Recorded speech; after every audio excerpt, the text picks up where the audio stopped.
Welcome to our next webinar on this is going to be an advanced training. This is something I know that a lot of you have been waiting for. In this particular webinar, we're going to go through some of the new screens for you.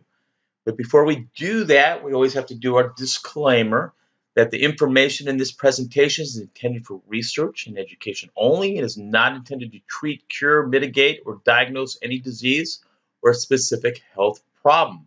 The information in this webinar is geared for various health providers, and the suggestions from Global Health Solution can only be expressed in accordance with the health provider's scope of practice.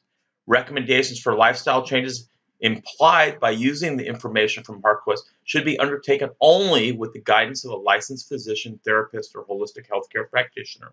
The findings from HeartQuest can be used to evaluate peak performance, but should not be used in place of sound medical therapies and recommendations. All health providers watching this webinar release Global Health Solutions from any liability or harm that may occur as a result of this information. And here we go. Help if it would move. Okay. Here it is. HeartQuest, the advanced training. And don't believe everything you see. So let's look at this. Most of you, not everybody, but let's just reiterate here. When you click on this little guy right here, this will show up the dynamics of physiological parameters during the survey, and it usually gives you a score. In this case, it says 97% reliability of survey is high. Okay, but what you really need to look at is this. Because you see all these vertical lines, and if you see all these lines like that, you know that there's some irregular heart rhythm, some kind of arrhythmia going on. So the reliability of the survey is measuring the deviation in the A, B, C, and D parameter in relationship to one another. And they're color-coded, and you can see these here. All these are the colors that you see in these lines here that represent the A, B, C, and D parameters. So if we have big deviations up here, something was interfering with the reading. It could be the patient moved. If you see the pink line moving away from the rest, which I'll show you in just a minute, and I say pink line because in this case it would be emotional. If it's moving away from the rest of the lines, the patient was thinking about something that spiked up the emotional state. And it will look like this. Okay? And you can see this pink line is elevated here. So obviously they were thinking about something. You might want to ask them what they were thinking about. And this is a possibility for future research. But if somebody out there, say, is having an issue with a particular subject, maybe it's dad or mom, and they think about that, and you start to see this go up. And if your scope of practice enables you to deal with the psycho-emotional states of your patients, then maybe you work on that with them, and then you have them say that again and see if that comes up or stays normal, so they're not reacting to that anymore. So that's just a thought, just some future research for you. And let's go ahead. This is important as well, excuse me. So here's the transmitter, here's your radio transmitter, and the analogy for that is the heart is the transmitter of information involved with the regulatory systems of the body. So if there's static or cross signal, or with static or cross signal, you will not get the true story of what is happening with the regulatory system. You have to fix the irregular heart rhythm, arrhythmia, to transmit the proper information about the regulatory system we are measuring on the HeartQuest. It's like listening to two conversations at the same time. Now, the reason I'm saying that is because what Dr. Karamov is saying here is when you see this and you see all these vertical lines like this, do not go further. In the case of arrhythmia, it is important to deal with the heart arrhythmia. It is not necessary to look deeper into the HeartQuest. You see this, this has to be fixed, okay? So if the engine in your car is not working, it doesn't matter that you change the oil. You have to fix the engine first, okay? Just reiterating that over and over, but very important as we see this. So also what is new in your system is these circles, okay? And in this case of this comprehensive peak performance, the red is going counterclockwise this way, and it's representing that 90 score that you see here. And then you have this blue line. And the blue line is what the average reading is for someone of that age. And you can see that the actual reading that this person has is much greater than the person's reading for the average reading in blue for that person's age. They're much better than that person's average age. Now, but that really is probably not true in this case because of all these arrhythmias. It's looking better than it really is. So when you see a large difference between the red circle in relationship to the blue circle, especially in older individuals, you should think about that there's something going on with a regular heartbeat, okay?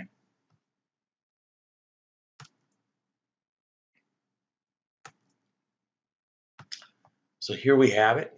We have this arrhythmia kind of going on here, and you can see that this person's their actual age is, I mean, their actual reading in red is much greater than their actual age.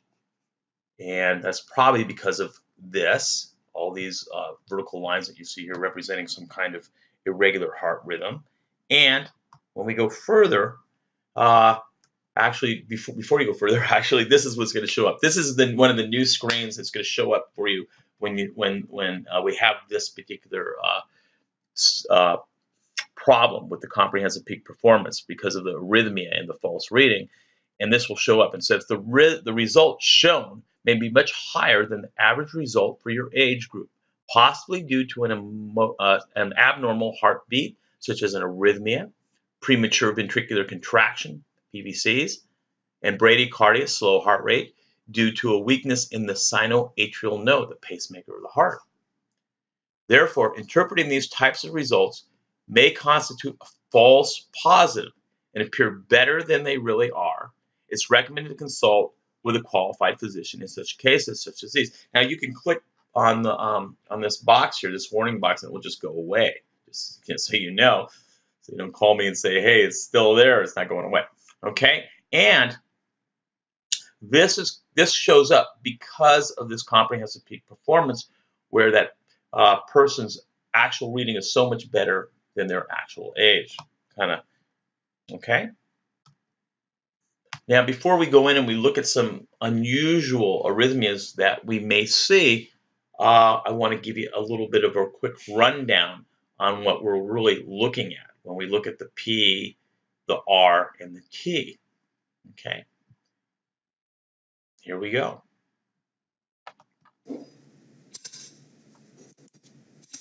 The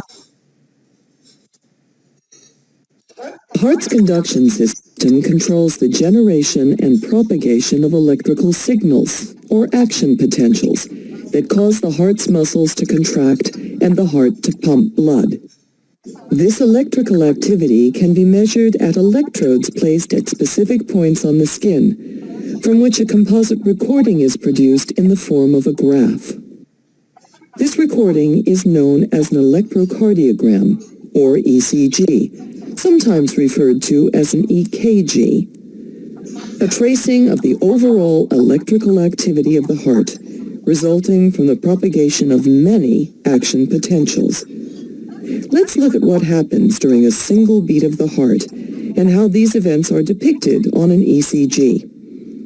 In a normal heart, each beat begins in the right atrium with an action potential signal from the sinoatrial or SA node, the heart's natural pacemaker. The signal spreads across both atria, causing the muscle cells to depolarize and contract, inducing a phase known as atrial systole.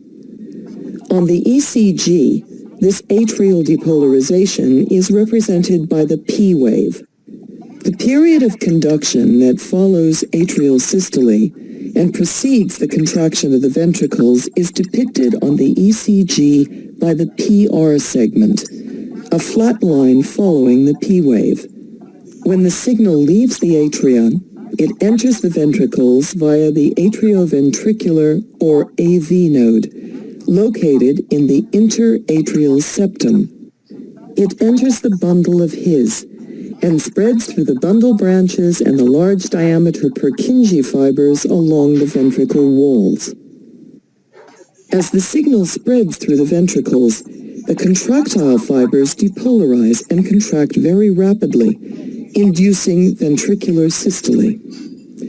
The ECG's QRS complex represents this rapid ventricular depolarization. Atrial repolarization also occurs at this time, but any atrial activity is hidden on the ECG by the QRS complex. Finally, as the signal passes out of the ventricles, the ventricular walls start to relax and recover, a state described as ventricular diastole. The dome-shaped T wave on the ECG marks this ventricular repolarization. On the ECG, the ST segment depicts the period when the ventricles are depolarized. The QT interval represents the time it takes for both depolarization and repolarization of the ventricles to occur. The sequence of events just described and the associated ECG trace repeats with every heartbeat. Remember, an ECG is not a tracing of a single action potential, but an amalgamation of the many action potentials that constitute the electrical activity of the heart.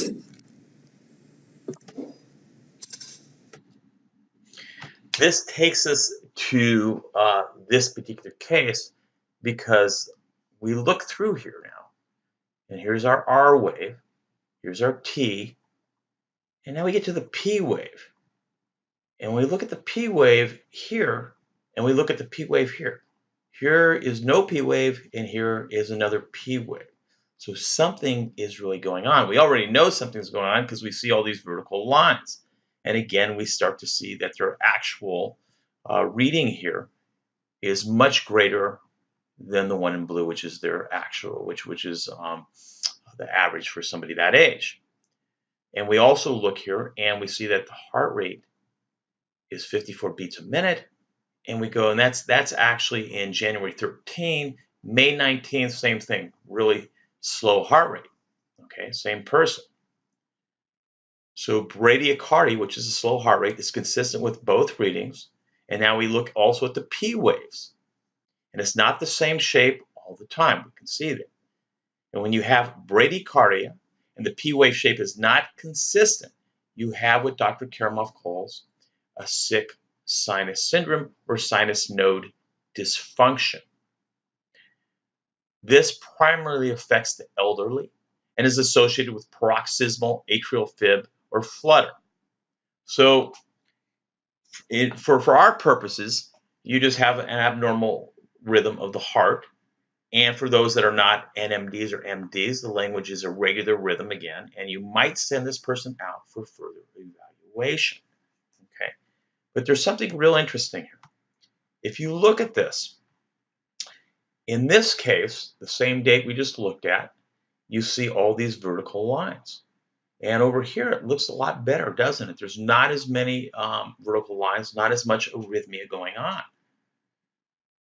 So using nutrition, not to treat the arrhythmia, but just to improve function, because we can treat the body to improve function using nutrition, not to treat any specific disease. So using nutrition to improve overall function, first increase blood supply with nitric oxide producing products, maybe taurine, B3, magnesium, potassium formate. This is kind of what Dr. Karamov is recommending, and it would be a good idea to monitor the patient on the angioscan as well. For me, I like to use different products. I like to use, as an example, NOS Assist from Professional Health to improve nitric oxide, and Cataplex B from Standard Process. And the reason I like Cataplex B is because it has the whole B complex. It has things in there that we're not getting anymore, like we're not eating livers and brains anymore to get B4, which has a tremendous effect on helping with the electrical firing to the heart through the nervous system, cardiotrophin to strengthen the heart, and maybe cardinorma and coral calm from bioresource. They're German spagyric remedies that seem to work really well. This is just to give you an idea, okay? So if it is in your scope of practice to address these issues, great. If not, consider the appropriate referral. Even though the numbers have dropped on the second reading, you can see it here, that the numbers are lower, they're not as good as the first reading. You're really not, that's not where you want to look. You want to look at the rhythmogram here and see that you have less arrhythmia going on. And again, for those who are looking at who are qualified and it's within your scope of practice to do these kind of things, this is 3D software, which we'll show you about, because you can use that when we look at the meridians and balancing that. And you can click anything here. I just happen to click on cardiac arrhythmia, and it actually has points to treat. And then this will also show up in 3D, and it's giving some suggestions about balancing the sympathetic nervous system, parasympathetic, sympathetic nervous system here, and it's giving some indications about balancing the vagus nerve, which we're going to spend the whole next webinar on that subject because it's huge, and there's plenty of research on that. And so there's some things that, everybody's asking me, well, what can I do if it's in your scope of practice to work on the meridians, and these are some great things you can do. Now, what does this reading tell you about this 86-year-old male? Is this a normal reading? And when you see this picket fence looking thing here, that's also a form of an irregular heartbeat, okay? Oops, sorry. Let's go here. And then again, you'll have your screen that will show up here as well. This is the old screen, but I would imagine that this would make this person look like they have great heart rate variability when they really don't. And it looks like this, by the way. And there's no sense in going further. This is probably a false reading because of the irregular heart rhythm. Now, this is kind of an interesting case that I came across. And you notice here, when you look here, here is your classical R waves. We're measuring from one to the next. And then this is a huge, huge T wave, right? So what does it mean when the T wave is showing bigger amplitude than the R wave, Dr. Kermel? And he's saying, well, a lot of times it's hyperkalemia. So you have excess potassium, extracellular, by the way, potassium, not inside the cell. And you're probably going to have too much sodium intracellular. And he says the cause could be possible insulin resistance, possible kidney dysfunction, and you may see the change in the glomerular filtration rate, and that may contribute to hypertension.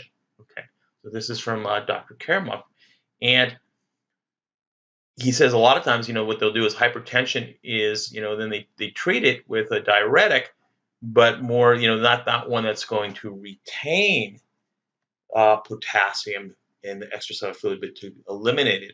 And this may help a little, but the issue is still going to be there. The issue is still intracellular, and it's better to treat the cause, such as early or late insulin resistance. Okay.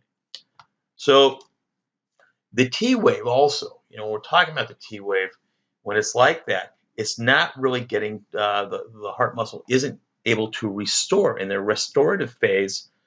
And so the heart muscle doesn't get to relax, and it stays in a contracted state. And when the heart contracts, it contracts a little harder, and that can increase blood pressure. Okay, and so there we be. It's just as we go through and look at these different irregular heart rhythms, it's just so you can recognize them. I think that's the main thing here. And again, ECG changes of hyperkalemia in general, the ECG correlates well with the degree of serum potassium elevation. And so this is kind of the ice, see the Eiffel Tower here in France, and this is kind of the shape that it has in this case. And so when you see this hyperkalemia, suspect as the cause of T-wave peaking when the clinical setting is one likely to produce hyperkalemia, and that would be renal failure, volume depletion, acidosis, potassium retaining drugs. That's what it's saying there. And here it's saying suspect hyperkalemia in any patient with a new bradyarrhythmia, slow heart rate with an arrhythmia there, or AV block, especially patients with renal failure or hemodialysis, or taking any combination of ACE inhibitors, potassium-sparing diuretics, and potassium supplements. So just want to show you there's some causes, and that's what that looks like. Okay, and Dr. Karamov, going back, is saying, possible magnesium deficiency. And so that may be using different types of magnesium, switching them up, for those who that's in their scope of practice, maybe something to utilize. New tools. Okay, I'm going to play this for you because you have some new tools in your HeartQuest to play with. Let me play this for you. Hold on. Well, here's a screen that you're used to looking at, but you may not be aware of some tools that we have put into the new software. And so I'm going to show you that.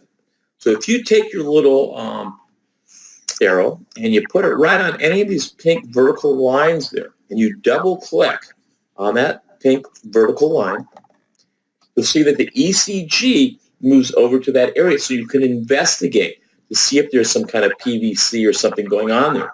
So again, I'll do it on this one. Brings it on over, all right? And I can do it on any of these, double click, and boom, and it brings it right over so you can investigate. Now, sometimes you want to be able to see and enlarge, actually, the ECG. And so let's move this up. And the way you're going to enlarge this is you're going to hold down on the right click and hold it down, and then bring it on up a little bit more. And you just could bring it on up and keep going up, and there you go. Then you can enlarge this so you can have a better overview, bird's eye view of your ECG. And that's going to be really useful when you start to see a lot of these pink vertical lines that we're going to go over some of the things that you may see on this and investigate that today. Thank you, and we'll go on. Well, okay. So here we have another group. You can see it here. You can see these arrhythmias. And this is what is called a supraventricular arrhythmia. And it's a problem coming from the sinoatrial node dysfunction. And we're going to break that down for you a little bit here. So when we look at those pink lines, you can kind of see one's short and kind of one's long. So this may be a reflection of the SA node charging and overcharging that's depicted in the pink vertical line. So and you can kind of see the short one and the long one, and I'll break that down for you. But what is a supraventricular arrhythmia? So I thought I'd just tell you what that is. Supraventricular arrhythmia are arrhythmias that occur above the ventricles. Such arrhythmias include sinus bradycardia, sinus tachycardia, atrial flutter, atrial fib, junctional rhythm, and bundle branch blocks. I'll show you what a bundle branch today looks like as well. When we look at this, what are we looking at here? So when we look at the R to R waves, we're looking at the time between one R wave to the next, and you can see all of a sudden here you have a long one, a long time duration, and then you got a short one, a long one, and then you got to have a short one. And when we look at this down here, you can see follow this down here, the R to R wave here, as we see here, it's really short, right? And that's represented right here. See this little short area here, and then all of a sudden it spikes up, and that's the long one right here. So we're looking at the duration here, and that kind of tells us what that looks like. Now here's a preventricular contraction, okay? And you'll see these are quite common. And again, when you use your new tool and you click on this, this will pop over and you'll be able to see this more clearly, okay? So what happens in this case is that the heart doesn't skip a beat. Instead, an extra beat comes sooner than normal. Then there's usually a pause that causes the next beat to be even more forceful. So a premature ventricular contraction that starts in the lower chamber of the heart in the ventricles. That's where this thing starts. Now, this is your classic bundle branch block. This is a patient, and we think that, I'll tell you when I go through the cause what I think is going on here. But Dr. Karamov, we asked him, what is going on with this bundle branch block? And he says, well, you see this classic M sign. See the M sign here? The impulses are longer. The R wave is wider. The QRS complex is more than 1 millisecond and more than 2 squares. Not going to get into all the numbers here, but basically we're looking at the length here, not the height here, but the length of these squares. And in this case, it's probably over 2 squares. And so 1 square is about equal to 0.5 milliseconds, and 2 squares is equal to about 1 millisecond. But what's really ideal, the ideal number of squares or milliseconds is really between 0.06 and 0.09. And I think in this guy's case, I think there's kind of unmanaged hypertension that was going on for quite a while. You can get a left, in that case, the left ventricle can be enlarged, right? Hypertrophy. And in that case, electrical conduction through the ventricle is taking a little longer time. This is causing this blockade. And so that's probably what's happening in this case. But the causes, here's some causes. Coronary artery disease. When you have long-term ischemia, you can have a disruption of cardiac tissues, and when they are deprived of oxygen, they can cause conduction system degradation. In this guy's case, we measured him on the angioscan, and he had great vessels, actually. So I think he went quite a long time with unmanaged hypertension. And also, here's another interesting look. By the way, this is a left bundle branch block. We haven't shown you what a right looks like yet, but when it comes around, we will show you that on future updates, okay? So anyway, here's something very interesting. Lyme disease can affect the atrial conduction system, but also cause cardiomyopathy, which he has. Unmanaged chronic Lyme can be going on for years, and they don't know they have it, and it can manifest as a left bundle branch block. So our suggestion with him, because he hung out in the trees and in running through the areas that possibly he could have picked up a tick, and hence Lyme disease. So that needs to be checked out. Cardiac surgery can lead to a bundle branch block. Specific diseases of the conductive system can cause this, and a prior MI. So now we're going to get into some fun stuff. This is the new HeartQuest updates that you're going to get. Two things we're going to be looking at, the histogram and the scattergram. So the histogram, and this is mainstream heart rate variability in the medical research.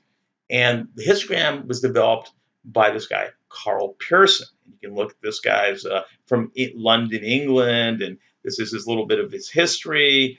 And he says a histogram is an accurate graphical representation of the distribution of numerical data.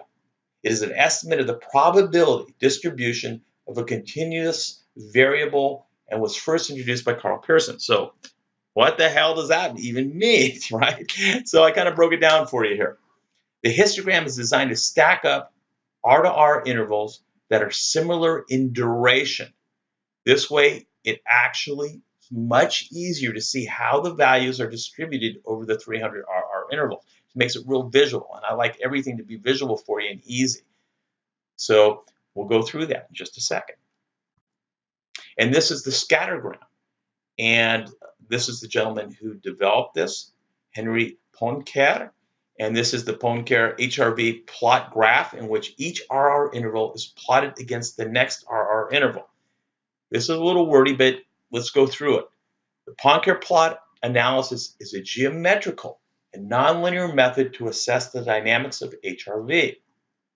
It is a diagram in which each RR interval is plotted as a function of the previous RR interval, where the values of each pair of successive RR intervals define a point in the plot. Poincaré's plots have been evaluated in a qualitative way using their visual pattern, whereby the shape of the plot is characterized into functional classes that indicate the degree of regular or irregular heart rhythms. The plot provides summary information as well as detailed beat-to-beat information on the behavior of the heart and autonomic nervous system. That's a mouthful, but it's really pretty easy to look at when we look at it. And this is an article in, what is this, World Academy of Science, Engineering, and Technology. They're talking about this for heart rate variability. Again, this is a mainstream variable that we're going to be looking at. Okay, so here it is. So here's the histogram is calculating. We're back to the histogram and how many RR intervals measured in milliseconds. From this data, it can indicate the minimal and maximum of the RR intervals in that particular time range. So this would be the maximum here on the top, the big long one, and this would be the minimum. It also indicates the most predominant RR interval from the normal heart rate. Okay, so that's, and we'll be looking at that. And if the pyramid is in the green zone, this is a normal heart rate. If it is in the red, over in this zone where you see this pyramid, it's a little faster heart rate, a little more tachycardia. So in the blue zone, you'll see, and we'll show you that, the heart's a little bit slower. We'll show you what that's about. And then this number is all the main one you're going to be looking at right here. It's called absolute motive percent. And it's the percentage of the most predominant RR interval. It should be between 30 to 50. So you don't have to stress about this. You just look at the number over here, real easy. The number here is 45.42. You look over here, and it says the range is between 30 to 50. So that's a balanced autonomic nervous system. So with the absolute motive percent between 30 and 50, the autonomic nervous system is dynamic, energy efficient, optimal function, and greater ability to adapt to stress. That's the main thing that you got to know, right? All right, let's go to the next one. So again, we look at this number here, and this number in this case is 53.56. So it's kind of not in that range. It's a little in the second one here, and that is somebody who's really sympathetic dominant. That's what you need to know. Okay, and because it's in the red zone over here a little bit more, you can see it's sticking out a little bit in this zone, their heart rate's a little bit faster. So you compare the absolute motive percent from the far left of your screen to the ranges above. So if the absolute motive value becomes higher than 30 to 50 range, HRV is decreasing and you have less adaptive capabilities. From 50 to 70, it will be sympathetic dominant. So you might be asking, because there's two sympathetic dominants here. We look at this. There's the 50 to 80 sympathetic dominant, and there's the 80 to 100. What is that difference? Well, here it is. From 80 to 100, there is not much variation in the time domain between the RR intervals. And this person is more VLF influenced. All right? The neurohormonal regulation is taking over, most likely. The red part of the pie. Okay? When the numbers are dropping, we have more parasympathetic dominance. Real simple. Just look at the numbers.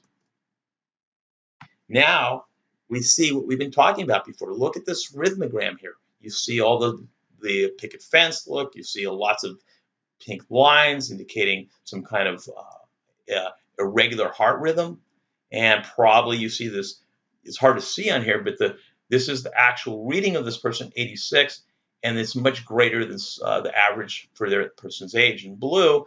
And then you look over here, and you see this really long histogram. When it's really long like that, and you also have all the scatter here, which we haven't gone through yet, where there's no pattern, just all these dots all over, that's a disorganized, it's an arrhythmic pattern. So with a disorganized and long pyramid like this, you will have some kind of arrhythmia or PVCs, specifically with parasympathetic dominance usually. The intervals will be long, showing up as the extended histogram. And so when you look at that, it's no sense in really going on and looking at all this other stuff, but that needs to be handled. So here's one, and when we look at this one, we look at the number here. It says 37.33. We take it over and well, it's right in the range here. So this person has a really good balanced autonomic nervous system, but it's in the blue zone. So that means that this person's heart rate is really slow. In this case, this is an athlete, and their heart rate could be between in the mid 40s to 50s. But that's not always the case. But this one's saying this is a healthy one. Now we're going to look at the scattergram. And what we're looking for on the scattergram here, let's just look at this. We want to look at this, is called the D parameter here. And we're going to be looking at the number the same way we did with the histogram and be able to compare it over here so we can get an easy look at really what's going on. But let me go through this a little bit. You want a shape. You want a kind of a tubular shape like this when you're looking at this. And the green line is ideal, but the yellow is acceptable if it's going into the yellow zone. And also, this is exact, by the way. At the tip of the green area right here, it's about 60 beats a minute, their heart rate. And at the tip over here on the green side is about 80 beats per minute. Exactly 80 beats a minute. And so the D parameter represents the normal deviation of the autonomic nervous system. And this is the numbers. This is the balanced autonomic nervous system. So in this case, 0.26, you look up here, here's the range, and he's got a nice balanced autonomic nervous system. So that's what it's saying. So the autonomic nervous system has a balanced effect on the heart rhythm. Okay, so that's great. The further out of the green zone and down, again, just like we said, the faster the heart rate. So if you're moving here, let me find my arrow for you, excuse me. Yeah, so if you're moving down this way, the heart rate's getting faster. If you're moving further up this way, it's getting slower. Okay, just here we go. So in this case, what does it mean that the histogram is mostly in the red zone here? That's right, it should be a faster heart rate, a little more tachycardia. And what would it be when we look at this number, 54.11? So we look over here, this person again is sympathetic dominant. So what does the scattergram indicate below and outside the green zone? Okay.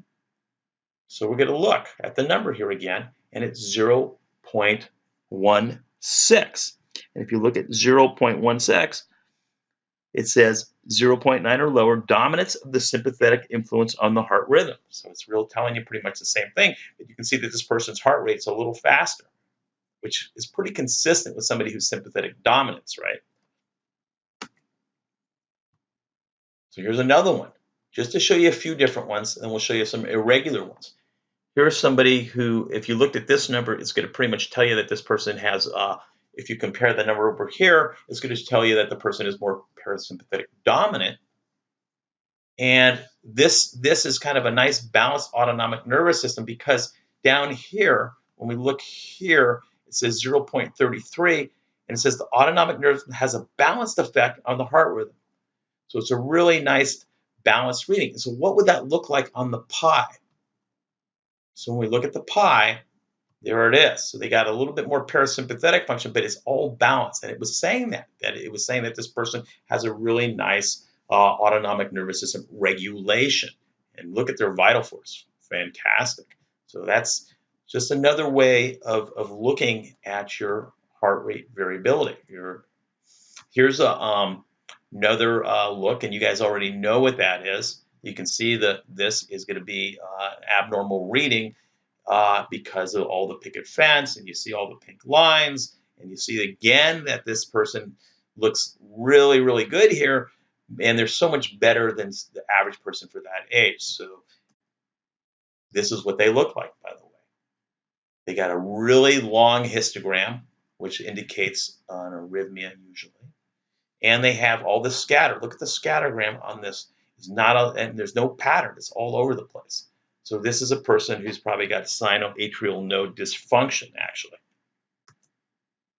And there's no really sense in going on further with this one. Now, here's an 86-year-old male. Again, look at this pattern. Doesn't show a lot of pink lines here, but look at this picket fence. And at 86, they shouldn't be that much better than somebody their age, right? And then, boom, look at this. Look at all the scattergram here. There's another arrhythmic pattern going on here. Here's something else that I see a lot, and a lot of the practitioners call me on this a lot. And remember this commercial introducing the margarine, good enough to fool Mother Nature. Can you imagine how many people that must have harmed eating that margarine? Well, you truly cannot fool Mother Nature. So if you have a rhythmogram like this, would you expect the dominant frequency to be on the pi? What would you expect when you see that? I mean, it looks like a beautiful rhythmogram, right? So what do you think would show up? Parasympathetic dominant or sympathetic dominant? Okay, here it is. Totally the opposite of what you would think. This pi is looking look how much sympathetic nervous system function here. You got like 76% LF, low frequency here, sympathetic. And this is intentional breathing. Should be parasympathetic dominant, right? When they have a rhythmogram like that. So this person was intentionally breathing, and they probably do have sympathetic dominance anyway. But anyway, that's something to look out for, okay, when you see that perfect rhythmogram like that. And then you go to the pi and you see sympathetic dominance, okay? Here's another arrhythmia, just looking at these things. And here's something that I think is really important, and everybody's kind of been asking about this. And so we have the new metabolic pyramid screen. And by the way, now you can look at the number here, and you could go right across here and find the number to get that information about what that indicates. We didn't have that number before, right? The other number that we're going to go over is really good, and that's really important on the anabolic catabolic state. And we'll go through that. And these are color-coded, and I'll show you what those mean in just a minute. So this up here, the metabolic rate index, well, the metabolic rate represents the volume of metabolic reactions going on in the body. So the normal metabolic rate in an average person is between 150 to 400. In younger adults and athletes, the metabolic rate can be between 400 and 600 points. And when the metabolic rate is 150 points and lower, you have an indication of lower metabolic rate. Okay? So this is the good stuff here. So the anabolic catabolic rate balance, this one here, is showing how balanced the metabolic reactions are between anabolic and catabolic states, and which state is more predominant. So if it shows up in the green, so you just look at the circle here, really, it makes it easy. So if the anabolic to catabolic index is showing a green circle, this would indicate a good balance of the catabolic and anabolic reaction range between 0.85 to 1.15. Okay, so it's just look at the circle there. So if it's green, right? In this case, it's blue, right? And so what does that mean? So if the anabolic catabolic index is showing a blue circle, this would indicate a predominantly anabolic state, 0.84 or lower. And in this case, the metabolic rate index being low and decreased in the catabolic state of the pyramid. So you can see the catabolic is only 45, the anabolic is 54. It is indicating a sluggish restoration of energy. This patient will need more time to restore or recharge their battery after exertion. Okay, really important. This is also important. Indications, in this particular blue one we're looking at here, indications of decreased ATP production for the mitochondria are being affected by, because this is a reflection, really, giving us a reflection of the mitochondria, is being affected by either oxidative stress, glucose imbalance, or heavy metal toxicity, or autoimmune disease. Okay, so this, again, very low metabolic energy, and this is blue. You can look at this screen because this is really, really important. Okay, and maybe things that are going to help to boost the overall energy of the body. Always good to figure out what's the causal factor, and consider always molecular hydrogen, which we'll talk about. I have a whole workshop that we'll do on that by itself, because it's really important for this. Reducing oxidative stress very specifically, and also increasing with energy through the mitochondria. So let's go on and look one more. If the anabolic to catabolic index is showing a red circle, this would indicate a predominantly catabolic state. And so we're going to look at that next when it's the opposite. Okay. So Dr. Karamov, what is going on with the anabolic-catabolic balance, and what is the significance of this? So again, we're looking here and we see that this is higher, right? More of the catabolic side, or the sympathetic nervous system, parasympathetic, anabolic, catabolic, this side's bigger, right? Showing a predominantly catabolic state. This is a possible indication of sympathetic dominance and high stress. Check inflammatory processes going on from the inflammatory index. Check the cortisol and DHEA on the hormonal ratio between ratio of screen and the thyroid functional index. So in this case, high inflammatory index we might have, high cortisol and low DHEA, and possible low thyroid functional index in this case. So if we're going to go into more depth on the next in the next conference on all different ways to deal with this. But this is your sympathetic dominance. This guy's being chased.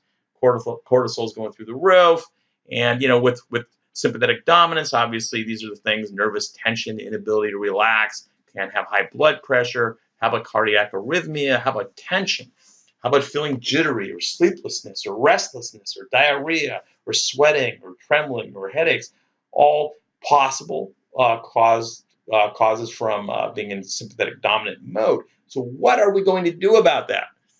Well, you have it built into your program. Recommendations: have the patient perform the BFB program, your breathing program, built into the HeartQuest 2 to 3 times a day for 10 days.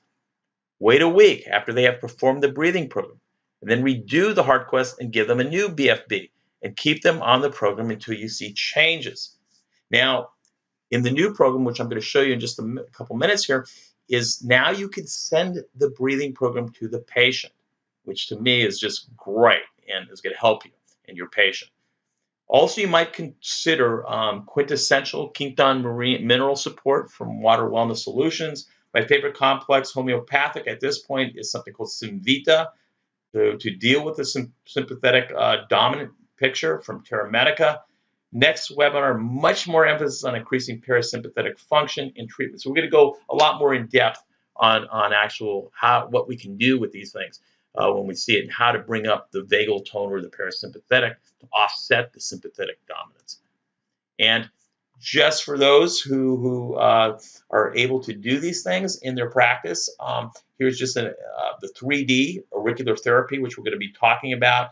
And in this case, with a little muscle stimulator, we can stimulate things like the tranquilizer point, or the sympathetic autonomic point, which is really important for balancing the sympathetic parasympathetic, which we're really looking at, and we could actually do these things and see that it changed, right? And the vagus nerve point, which we're going to talk a lot about next time, to stimulate that to reduce inflammation and create more restoration and healing within the body.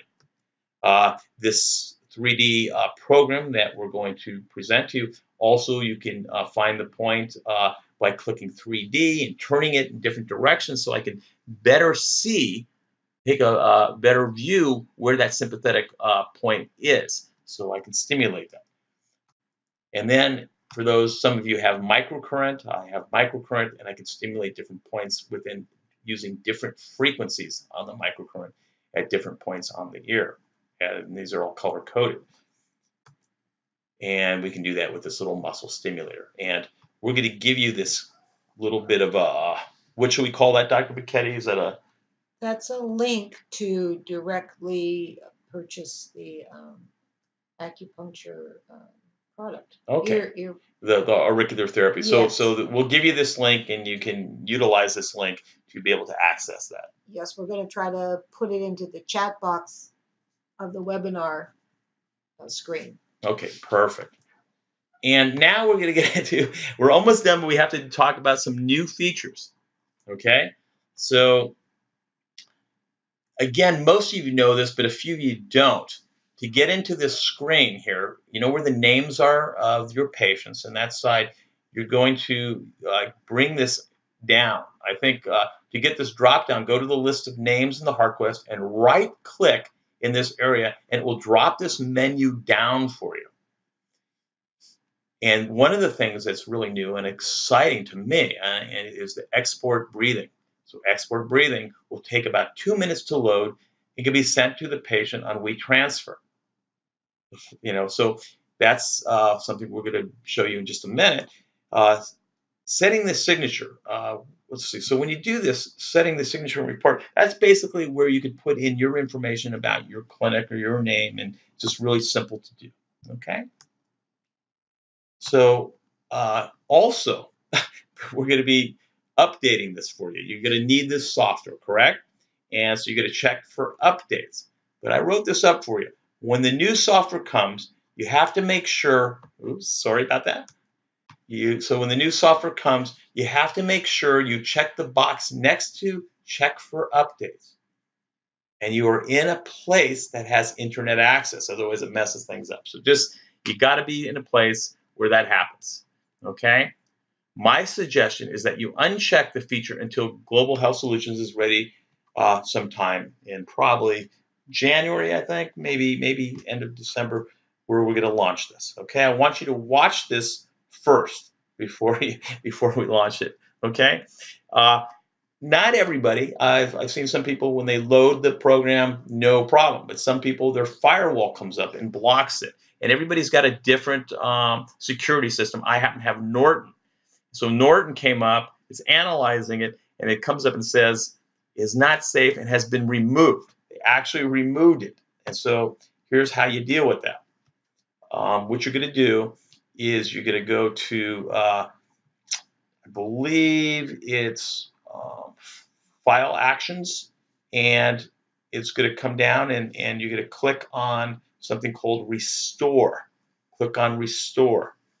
And that will take you to here, and it's going to ask you, are you sure you want to restore this risk to your computer? And you say yes. Okay, click on yes, and then you could then successfully restore the item from quarantine. So everybody's got a little bit of different gyration. It's very easy to fix, but sometimes these things happen. And then what happens? Click when the arrow is shown in the bottom left of your screen, and then click open. So you'll have this, I enlarged this, but this will be on the bottom left of your screen here. You'll click on this little thing right here, and then you're going to hit open, okay? And then guess what? Then it shows up, and you just keep next, and you go through, the regular loading of your HeartQuest. And then this is where we find a lot of problems happen, is because everybody goes finish, and they finish. It's kind of like a knee-jerk reaction. You see finish and you click on it. Don't do that. Wait a little bit till your drivers load here. Just give it about a minute, and then you'll see this black screen usually disappear and hit finish. Okay, really important. Okay, now we have also the export breathing program. Okay, and that's pretty easy. Click on the export breathing program right here, right, and you're going to go. Okay, and it's going to ask you where you want it, and I put it on my desktop. Okay, I do not change. So whoever's program, you should see the person's name here, the date should be there, the breathing program that you're loading for them, and it will say this. Don't change anything here. Leave that alone. Okay, and then it's save, and it's going to come up with this. Default Kodak not found. Video quality will be extremely low. Continue. This is not going to be as visual. I mean, it's going to be good. It's going to be good enough for your patient, but you're loading a big file, and so just hit yes here, and it's going to be adequate for your patient. And then it's going to download, boom, and this is going to show up on your desktop right there. There's the program. But now, very quickly, it's very easy. It sounds complex, but very easy. You're going to send it to them on WeTransfer. So most of you know what WeTransfer is. You're going to get on their official site, WeTransfer, and you click on that. And sometimes it gives you a choice. It says, do you want to do the one where you don't have to pay for it, right? You want to do the free one. And this little screen is going to come up here. And in this screen, we're going to have you put in your email, the patient's email, and your email should be there. Your email will be, patient's email will be on the top. okay, because you want to send it to them, right? So here it is. So I send it to myself, but you're going to put in the patient's email right there. You're going to click add to your files, and it's going to take you to your computer, where you're going to click on desktop, and you're going to see it right there. And you're going to click on the little picture that looks like that, and it's going to get downloaded. And when you hit transfer, click on transfer, and it goes right to your patient. Okay? So there, I'm just leaving that on there so you can kind of get a look at that. It's really easy to use once you start playing with it. You want to send big files to people, that's what I do. Okay? I'm going to bring Dr. Bicchetti in here to explain to you, because we want, in the future webinars, we're going to be doing, looking over your patients' files that you want us to evaluate, or Dr. Karamov to evaluate, because he's really the best in the world at looking at these one-on-one. And we want to do that so everybody can learn. So here's how you would send the actual case so Dr. Karamov gets it right into his HeartQuest. Okay, so just like with the export of the breathing program, you'll need to right-click anywhere in that patient column, and then you will find your patient's name.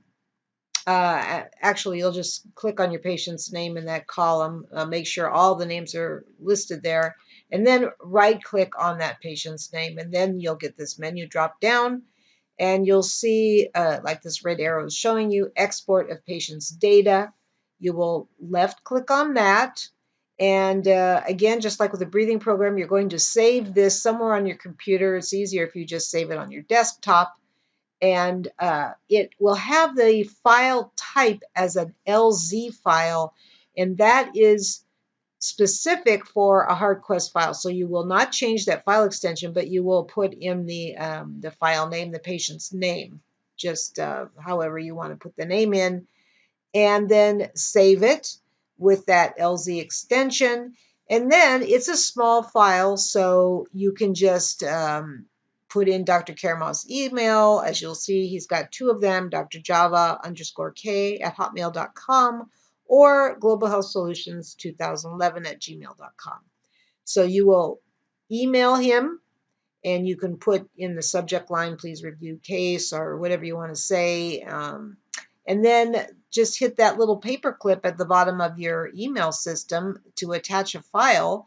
And then you'll navigate over to where you saved that LZ file on your computer and just attach it like a regular attachment and send it. And the beauty of this is that then Dr. Karamov can import that on his end directly into his HeartQuest software and have the entire file as if he did the actual test. So this is far superior than sending a PDF of the report, because it will show everything just like a regular test was done. And it's very easy to do. And that way he can review the file for you. Thank you, Dr. Bicchetti. That was great. And anything here that we need, or is that just well, this redundant? is just showing the email system and attaching the file and then just sending it.